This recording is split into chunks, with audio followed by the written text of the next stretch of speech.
1 October 2021 টুইচাকমা এলিশ কমিটিতে টুইচাকমা বাজারে তীব্রমথার আয়োজিত যোগদান সভাতে 101 পরিবারের 460 ভোটার বিভিন্ন রাজনৈতিক দল থেকে আজকে তীব্রমথায় যোগদান করেছে।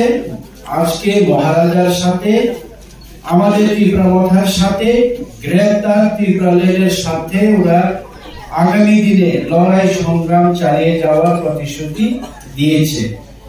তীব্রমথার পক্ষ থেকে আমরা অনারেবল ইএম আছেন, এখানে আমাদের ওয়াইটিএফ এর প্রেসিডেন্ট আছেন, আমি আছি, ব্লক কমিটির প্রেসিডেন্ট আছেন, সবাই আছেন ওয়াইটিএফ এবং মহিলা সংগঠনের সবাইকে আমরা সাদরে আমাদের তীব্রমথায় তাদেরকে গ্রহণ করে নিলাম। ধন্যবাদ।